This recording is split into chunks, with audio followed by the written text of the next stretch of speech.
Welcome back to Trending in Education. Dan, Trevor, Mike Palmer along with you. And on today's episode, we're revisiting a topic we talked about last year, the quantified self, but through a new lens, baseball. We're going to talk a little bit about baseball, about a new book called The MVP Machine, and so much more. But first and foremost, always like to check in. Mike, how you doing? I'm doing pretty good. It's fall, it's like a little bit fall-like because it's almost fall. Like it's fall. And when I think fall, it's like baseball is wrapping up, winding down, and also winding up. And it's a fun time of year. And then being quantified about baseball is a pretty fundamental thing. Like a lot of the real focus on numbers and percentages and ratios, all those things is very central to baseball, probably more so than any sport. So that's why, even in fantasy baseball, like rotisserie baseball is a lot of how fantasy sports emerged. So it's a really relevant domain to understand what's going on in. And then people get very scientific about those numbers.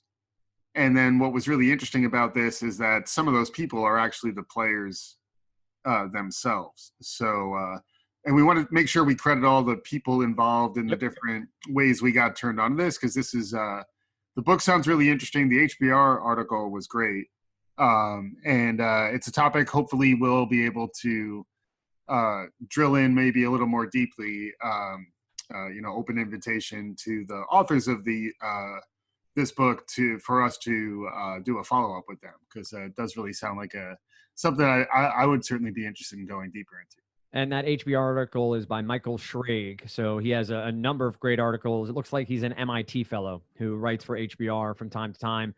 Great stuff out of him. Then you have the two authors of this book, and the full title, The MVP Machine, How Baseball's New Nonconformists Are Using Data to Build Better Players. That's by Ben Lindbergh and Travis Sawchik. And I'll point out that the author, Mr. Schrage, of this article referred to them as sports nerd journalists. So that maybe gives you some context around who they are. Mike, I think you put it great at the top, that baseball is a sport that has been based on statistics since its beginning, counting stats, the ERAs, the batting averages of the world. And now over the past 20, 25 years, sabermetrics, advanced analytics have burst onto the scene and really become part of the storyline. There's a little push and pull, a little tension between people who believe in those old counting stats versus maybe the sabermetrics, but we're not going to get into that too much here. We want to talk about the quantified self, the idea of using these numbers to make a better athlete. And the person they talk about mainly in the book and in this article is Trevor Bauer, who's now a pitcher for the Cincinnati Reds. He was on the Cleveland Indians when this story was written. And he talks about the idea of he's not the best athlete. He wouldn't have been picked third overall in the Major League draft if he hadn't assessed himself, hadn't looked at his numbers and seen how to apply that data to himself, to grow himself, to be better. You've talked about this in the past, the quantified self, saber learning. What spoke to you in this article around Bauer, around the general premise that the authors of this book put forward? These sport nerd journalists. Exactly right.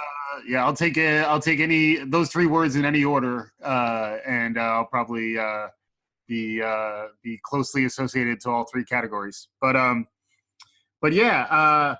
I really like it's in the Harvard Business Review. So I think it's the analogizing this to more like a professional career, and how effectively that is skills-based, and the people who will excel and sort of thrive are the ones who are constantly measuring themselves and constantly taking that feedback as sort of an input for improving future performance, just that virtuous cycle of understanding how am I doing, and when I tweak or experiment in these ways, do I do better or worse?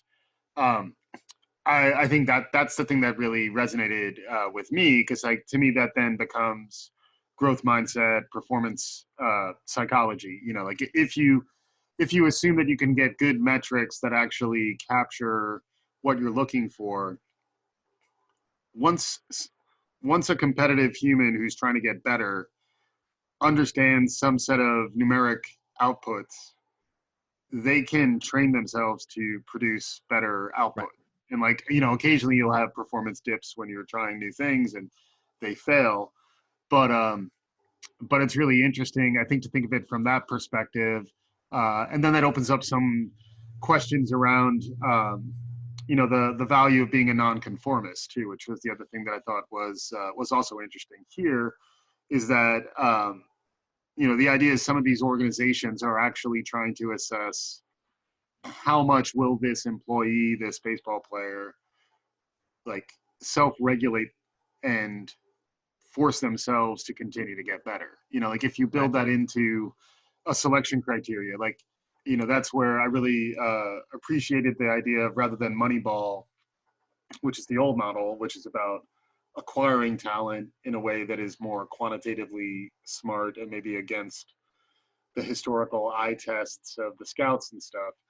I think this is now more Betterball versus, in some ways, Moneyball, where it's less about acquiring the talent, because the talent is unlikely to play the way they do when they're first drafted.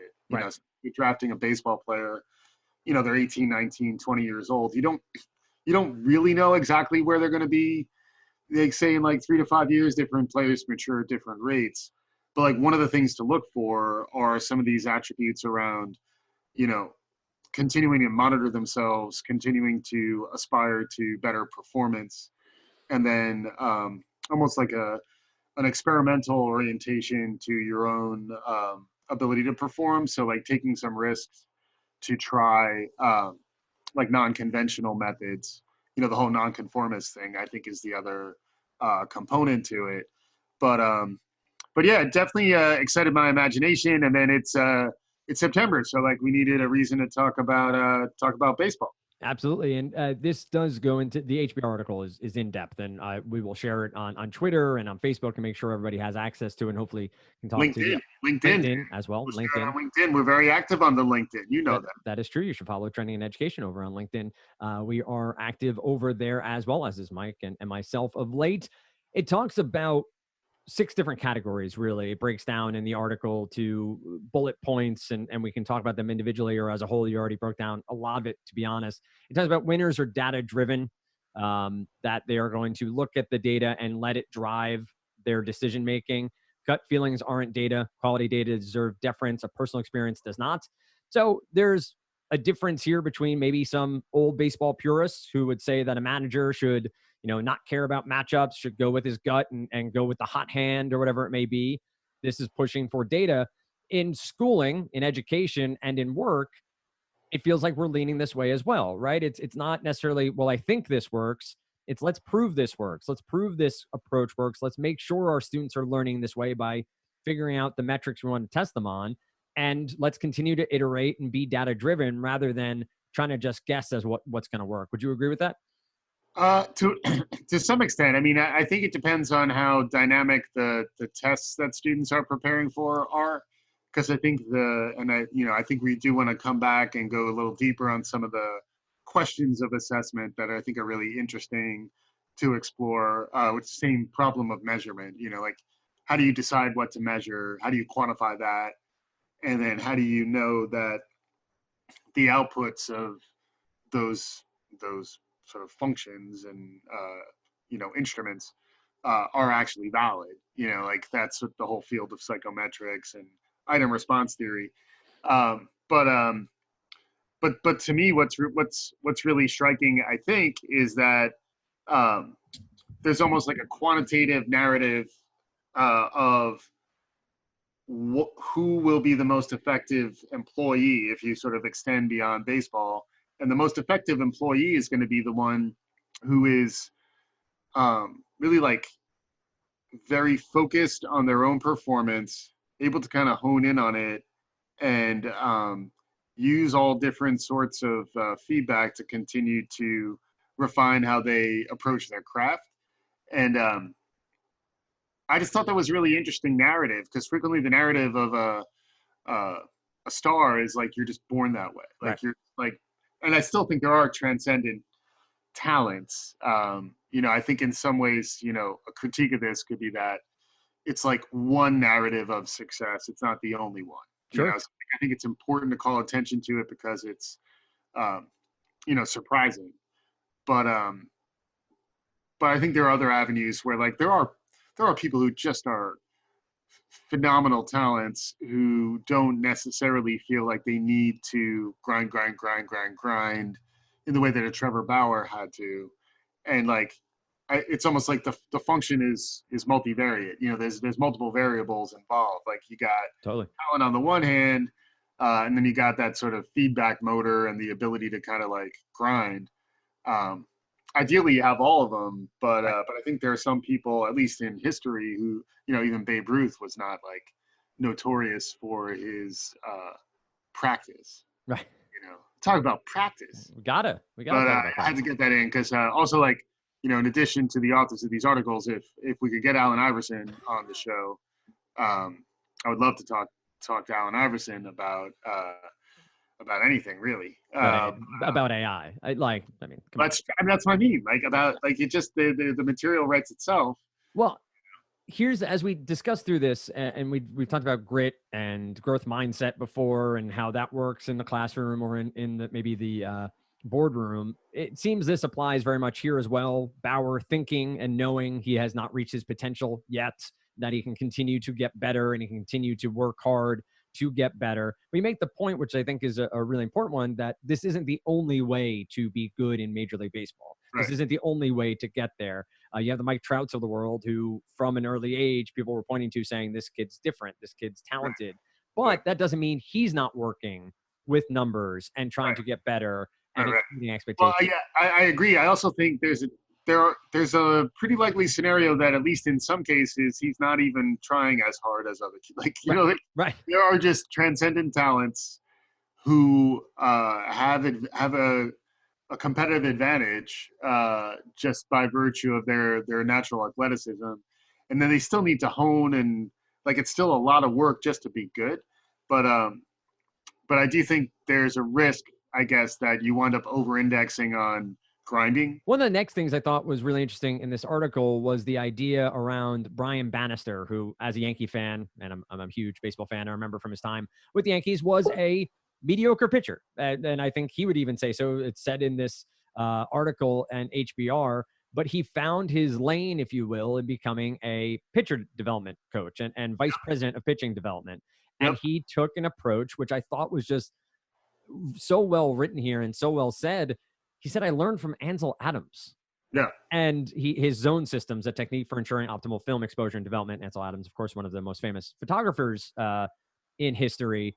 But he talks about that baseball and sports is part creativity and part natural talent, but part understanding the machine and understanding the parts and the science of it all. And I just thought it was an amazing analogy and something I hadn't thought of comparing photography to baseball, or even the process of photography to something like this. But it seems as though there are so many pieces here for us to unpack and figure out and apply to baseball, apply to learning. From Bannister's perspective, though, it's someone who may have not been as great at baseball, but has now found a second career helping others better themselves. Yeah. Yeah, exactly. And it's sort of it's like performance coaching, Yep. like performance psychology, like trying to optimize an individual's performance. And I think, you know, it's almost like a meta level of learning. Like you're always you're trying to perform as well as possible for yourself in all the varied contexts that you have in your life. And like, how do you have a mindset in which you're always trying to get better yourself on the one hand, and then when you see others, you're able to sort of apply that same kind of lens to their performance. I think it's a really interesting idea. I also like, I mean, I do think the point about breaking with convention is also interesting. And just to bring it to like a baseball, a 2019 baseball analogy, Jacob DeGrom at for the Mets apparently he doesn't throw a four-seam fastball, Yep. which would dip at the end because when he tried it out, uh, partly because of the new emphasis on swing angle, his assumption is that the swing angle is hitting right into the dip that he would get from his four-seam fastball. So instead, he throws his changeup at roughly the same speed, but it breaks later with a slightly different trajectory. And that's where like that level of constant tuning on both sides, you know, especially in terms of the pitcher and the Right. hitter, is part of what I think a lot of us really love about baseball. Obviously, the statistics might indicate that there's something going on with the baseball itself, but it's still like there is a new way in which people are being taught to play baseball to maximize home runs. It's the same thing that's happening with 3-point shooting. Like what used to be something in the NBA that was preserved to like a specialist guard is now something that if you're 6'9", you can't hit a 3-pointer. Like you maybe aren't really ready to play in the modern NBA anymore. All that is based on data. All that is based on like the saber movement. But I really liked the connecting of it to performance improvement. And then I think that's where the growth mindset part kicks in for me, where like, the idea that you're never peaking performance wise, like you always have, particularly in the lifelong learning context, like you're always going to be acquiring more knowledge. And in some ways there's resistance training as you get older because you're not going to perform as well. You have other competing demands on your attention. There's just more in there to filter. But like, to me, it's very motivating to think, regardless of your age, you can continue to get better. And sometimes you have to work really hard to maintain, but that's still sort of a noble pursuit. So the idea of like trying to maximize your performance and being very reflective of how you perform and also experimental so that you can sort of try things that are very different. I always think to the Fosbury flop in the high jump, like someone, I think it was Dan Fosbury. Is that right? So. I think that's right. Yep. Crossed. Hopefully I got that right, Dan. But he decided to really think in a fundamentally different framework, different paradigm, which just opened up. Dick Fosbury. Dick Fosbury. There you go. So yeah, and we wanted to get an extra out because we hear from our listeners, people are enjoying the increased content output. We enjoy providing increased content output, Dan. Is that correct? That is correct. And obviously a topic near and dear to our hearts. You mentioned fantasy sports at the top. That's where I've learned so much of my numbers and enjoying the parsing of baseball data. I remember in college taking stats too and being able to get also, into it. And not to mention baseball cards, right? Like, totally. For me, a lot of my sort of formative understanding of math, as someone who just enjoyed, because then I was playing a lot of baseball simulations like right through college, and like that was fascinating to me because like you basically could create a model in the early days of sort of game design. Stratomatic, it's but then build more of that into like the get a little more algorithmic control of the Stratomatic and then design that. Pursue the Pennant, I think, was what the one that I remember playing right when I started college. But it's fun. I mean, like the whole sports nerd thing kind of started with baseball and the idea that, sports nerds who play baseball have an advantage over people who don't play baseball like a sports nerd. As a sports nerd, I'm kind of in favor of that outcome. So I thought it'd be a good topic.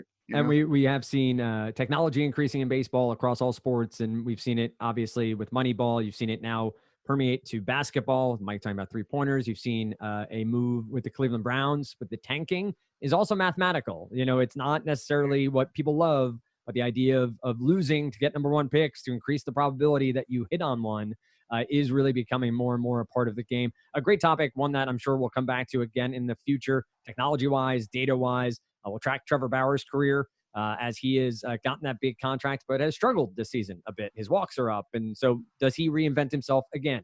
Does he find a new way to get better and to change what he is doing at the major league level? We'll have to track that with the Cincinnati Reds as he moves forward. Any final thoughts on this topic, Mike, before we say so long to this late week extra on Major League Baseball and data? No, let's go Mets. That's about all I got. That's all I got left. Yeah. There it is. Find us as always on Twitter at Trending in Ed. Same on Facebook. It's linkedin.com/trending in education as well. If you want to follow us over there, we'd love to have you in that community as well. We'll be sharing more over there as well, and hopefully live streaming there in the not too distant future as well. And don't forget, if you're in the Massachusetts area in October, Sound Education. Mike will be presenting up there on a panel. You want to check that out. We'll also have some other recordings there as well. It's in Cambridge, Massachusetts, so you can check that out and check out their offerings as well. With that said, thanks so much for listening, as always, to Trending in Education.